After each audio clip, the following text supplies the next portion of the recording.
Hello friends, welcome to GK Sports India YouTube channel, and this is the regular, the Kumbi Jiku show where K. Srinath, former player and now umpire, and I, a journalist, will review the first three matches of this T20I series, India versus South Africa, which stands at 2-1, India having won the first and the third T20, while South Africa had the better of India in the second in Chandigarh.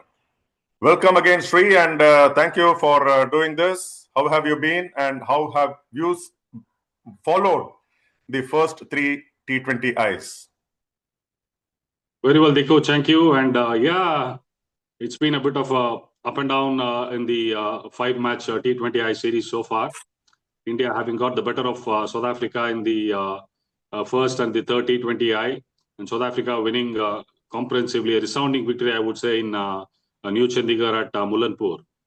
Yeah, I wouldn't say on predicted lines, but former current world champions India and this particular set of cricketers in the last 18 months have done wonders. And, it doesn't come as a surprise that India is sitting with their nose ahead, leading 2-1. And before they take on the Proteas again in the 4 T20I in Lucknow. If India can pull it off, the series will be done and dusted there. Or if South Africa can make a comeback, which they have been doing, on a regular basis, both in the ODI as well as in the T20I series currently. Of course, they had a remarkable test match series wherein they won 2-0.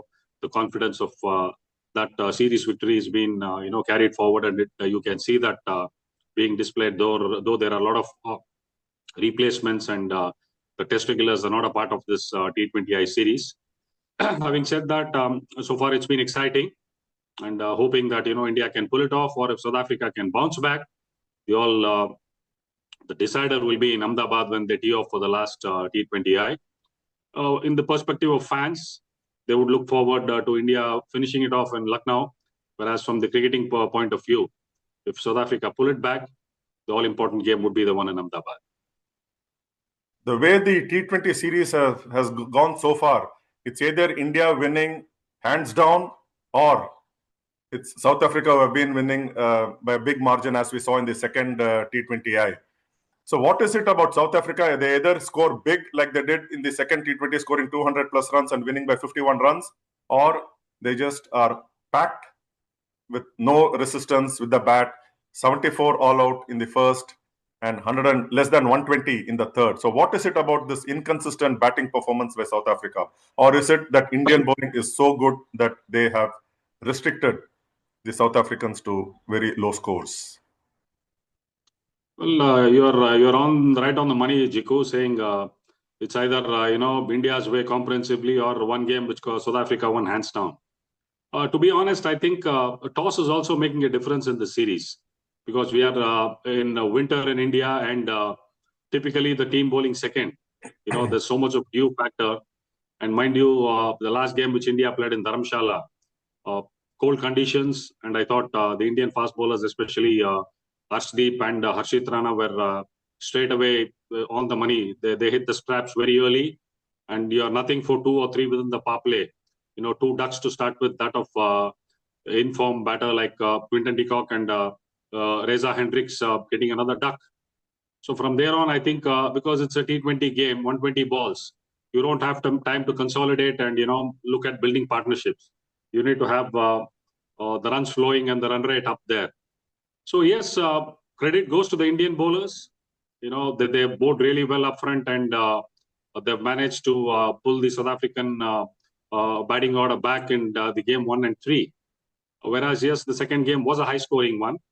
I mean, it's a known fact that people walk in to watch the batters plunder boundaries and sixers. So when you see teams get all out for 117 and being chased down in 17 overs, it's always something that, from a spectator's perspective, it doesn't go down well, because T20 is all about boundaries and sixers. Mm-hmm. Yes, having said that, yes, this is a good, dress rehearsal, I would say, for South Africa, because in mid-Jan, they come back, or early February, they need to come back and play the World Cup in India and Sri Lanka. So they get a good hang of the conditions and what is in store for them.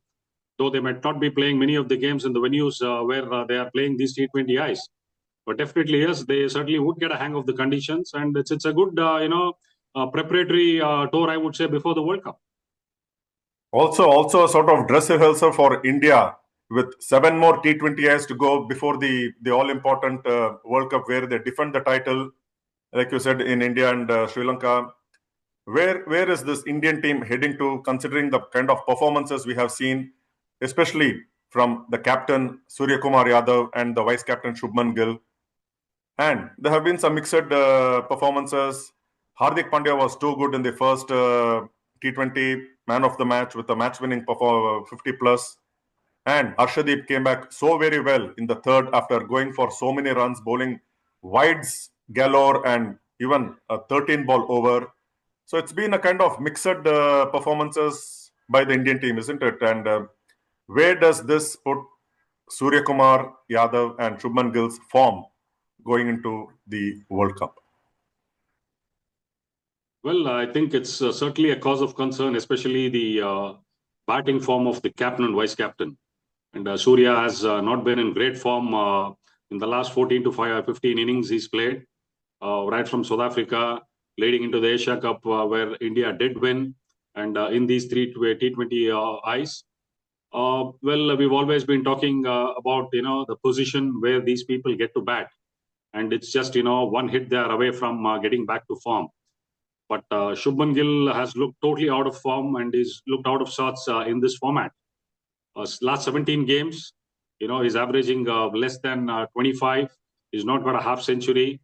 He's not been able to replicate the purple patch of the form that he was in the last edition of the IPL for Gujarat Titans, where he was striking in excess of 140 strike rate. He had an average of 50 close to, got 600 plus runs. He struck a really formidable opening partnership with Sai Sudarshan. So that's not been replicated here. Well, yes, the form is certainly going to be a cause of concern. Well, how long will they wait for Shubman Gill to run into form? As you mentioned, 7 more T20Is before we head to the World Cup. How many of the cricketers in the past or in the future would be given such a long rope? Always raises the eyebrow and the question mark. Because already so much of talk and noise being made about, has it been, justified to have somebody like a Sanju Samson, who's forged a real big, opening partnership with Abhishek Sharma, who's looked in fine form. And they've done really well in the last 12 to 14 months, especially in the absence of Shubman Gill. So how long would you keep somebody like Sanju out of the equation is number one. And if you're looking at Jitesh Sharma as your, frontline keeper who's going to don the gloves and bat middle order, so where does Sanju stand in the scheme of things also becomes a question mark. Talking about bowling, these people are not machines. Arshdeep had one of the bad nights, I would say, in New Chandigarh, his home ground, wherein he went for runs and 13-ball over, 7 wides in an over. But having said that, he bounced back brilliantly. And yes, Hardik Pandya, he's a very, very important cog in this T20 setup, because he adds tremendous value in terms of his wicket-hitting abilities in the middle as a batter, and he can come in and chip in with a couple of wickets. Whenever he bowls, he gets those wickets. He's got the uncanny ability, which he did in Dharamshala. So yes, happy to see Hardik back in form and looking fit, which is a very ominous sign for Indian cricket getting into the World Cup. To be honest, I think they are a settled outfit with most of the bases covered, but it's all about how the resources are going to be utilized moving forward. I think the experimentation has to stop and they need to get to a concrete game plan. And you just cannot have only your openers settled and your number 3 to 6, 7 are going to be floating around. That's something that's certainly not on. And talking about this batting slots, we saw a new number 3 in Akshar Patel in the second T20I. So what does that indicate? I mean, I was really surprised because India was not chasing 114. They were chasing something like 214, close to 11 runs and over. And when your opener gets out for a blob, I mean, I expected either Surya Kumar Yadav or somebody like Tilak Verma to walk in. Tilak Verma is looking in red hot form. Yes. Now, why on earth would you want to have somebody like an Akshar Patel walk in at number 3 when you require 11 runs and over to up the ante?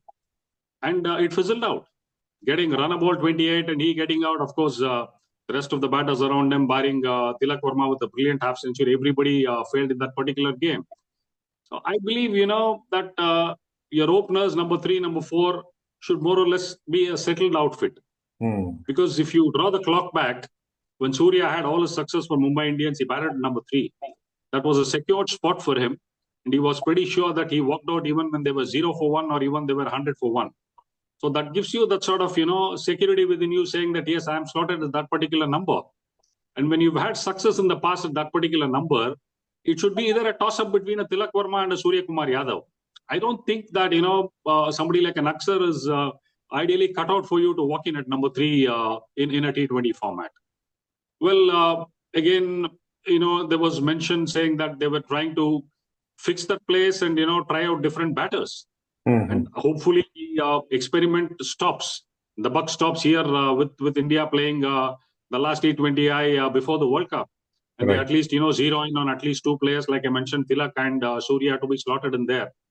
Otherwise, I think, playing teams like a US or a Namibia is going to be a cakewalk. But once they get off to the, round robin stages, they're going to play against quality sides. I think that India cannot afford to lose the momentum or say that we're going to experiment with this sort of batting lineup going forward.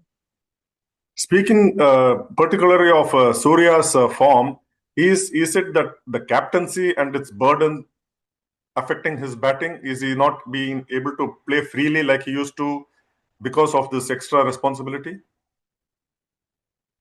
I mean, he's far too seasoned a player, particularly in this format. Though he has rich experience playing a lot of domestic cricket for Mumbai. But nevertheless, having said that, he's somebody who's like a fish taking to water. This format has been a patented one for him. Yes, it's about the mental psyche as to how he prepares himself. Because once he's padded up, he's not sure whether he's going to walk in at 3 or 4.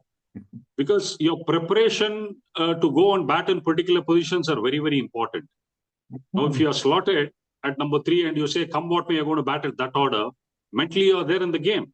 It can be a chase of 200, it can be a chase of 170, 100, whatever be the scenario.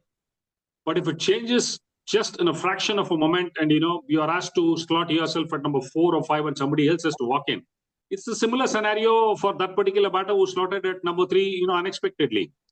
So the mental part of it is very, very important, and how you prepare yourself is what is the most important thing.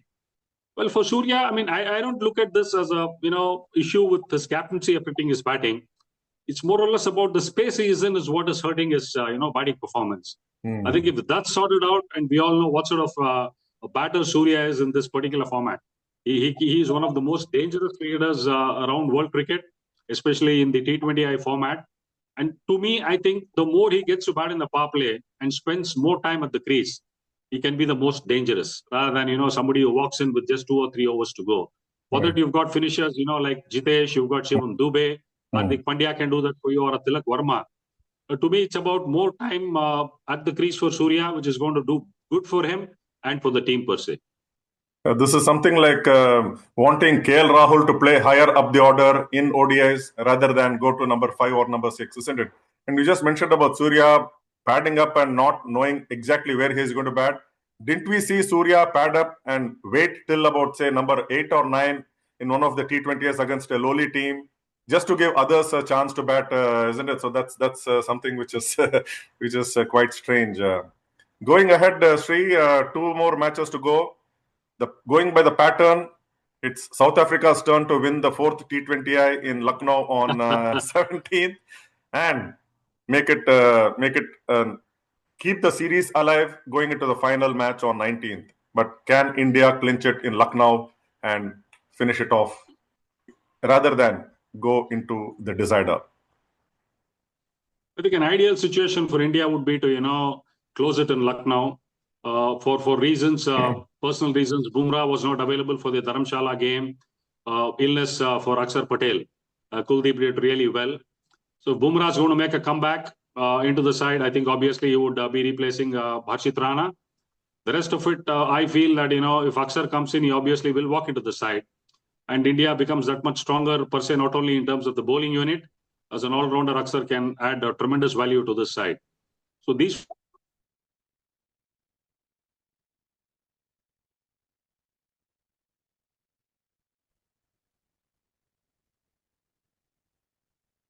So as I say, Akshar is very important in this setup because he's going to add tremendous value as an all-rounder. So if India can close it off in Lucknow, they can even give some game time. Maybe, look at somebody like Sanju who's not had a hit and play Kuldeep in Ahmedabad. The game would be of no consequence because India would have sealed the series. So from an Indian perspective, closing it in Lucknow would be of, great help because they can get a couple of players from the bench and give them some game time. From a South African perspective, they certainly would come back stronger because, again, view would be a factor in Lucknow, cold conditions. But will the Ekana Stadium provide a pitch as juicy as the one in Dharamshala would be the question. Typically, pitches doled out there are belters, and we would certainly see value for shots and big runs being scored. So hoping, the batters get some good value for the shots in Lucknow and we see a high-scoring game. And as I said, India close it off. But the way South Africa has played in the series, certainly, they can bounce back and they're not a side that can be taken that easily. And before winding up, Sri, a word on South Africa because they have also been inconsistent with their players and their positions in the side, including the batting order. Does it work for them?